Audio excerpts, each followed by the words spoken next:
जी next हमारी property क्या है, एफिशिएंसी। ठीक है, कि अब देखते हैं कि एफिशिएंट क्या होता है।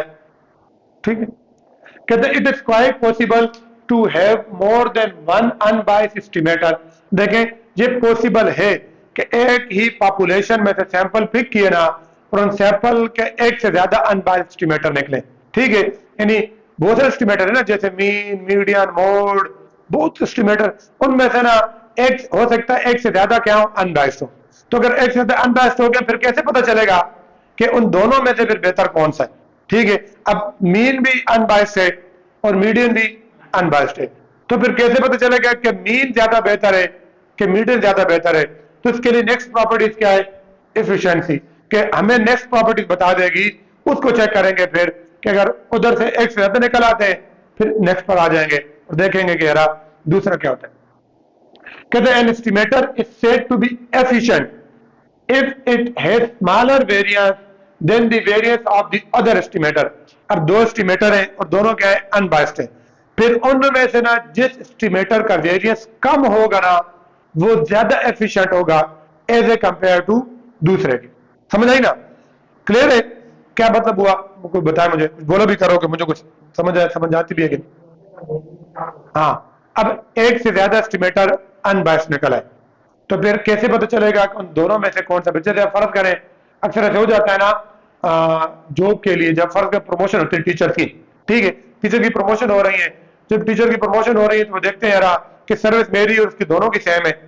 ठीक है, तो फिर वो कर लेते हैं यार मेरिट बनाते हैं, पीछे एकेडमिक को मिलाकर सारा कुछ मिलाकर वो भी सेम बन रहा है, फिर एक और आगे कर एज को देख लेते हैं यार किसकी एज ज्यादा है। ठीक है, वो आंसर शामिल कर लेते हैं। ऐसे कहीं ना कहीं पर उन्होंने स्टेप रखे होते हैं, ये नहीं तो इधर इधर इधर आ जाओ करते जाते। ठीक है, अब ऐसे होता है कि अगर आपने किसी सीट पर अप्लाई किया जॉब के लिए और आपका किसी और का मेरिट सेम बन गया, ठीक है, वो सारा सेम हो गया है, फिर देखते हैं कि उम्र किसकी ज्यादा है, तो जिसकी उम्र ज्यादा होती है उसको फिर वो सिलेक्ट कर लेते हैं। समझ आई, तो ऐसे ही ज्यादा निकल आए अनबायस्ड, फिर उसमें देखेंगे जिसका वेरियंस कम है उसको सिलेक्ट कर लेंगे। ठीक है, वो ज्यादा एफिशिएंट होगा। मिसाल के तौर पर if theta head 1 and theta head 2 are two unbiased estimator of the same parameter theta, एक सेम पॉपुलेशन एक सेम पैरामीटर थीटा, उसके दोनों अनबायस्ड एस्टिमेटर है।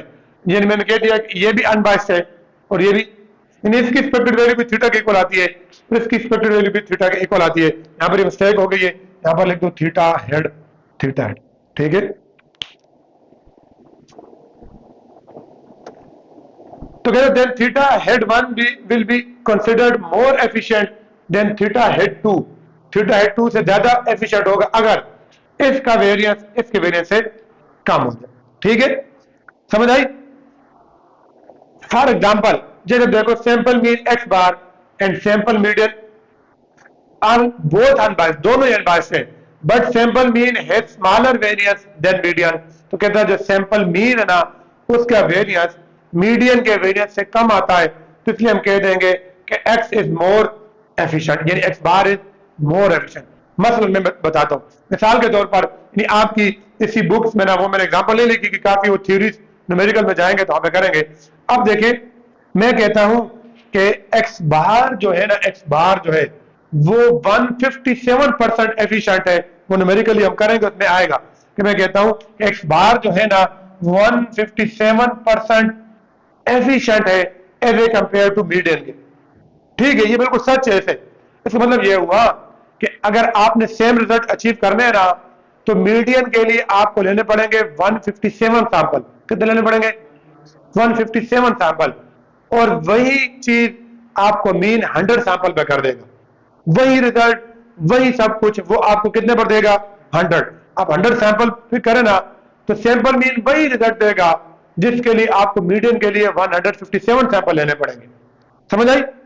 तो इसका मतलब यह हुआ कि एक्स बार जो है वो ज्यादा एफिशिएंट है as a compare to median के, क्योंकि मीडियन के लिए सैंपल ज्यादा लेना पड़ रहा है।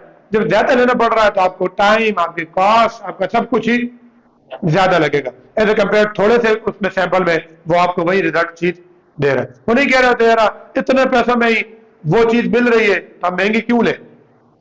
ठीक है, अक्सर मनवा जाता है ना, फला यार तुमने ये चीज ले ली, यही चीजें इतने पैसे में तुम्हें फला जगह से मिल रही थी ना, तुम्हें दराज से मिल रही थी, तुमने इधर से क्यों ले लिए, तो महंगी पड़ गई है।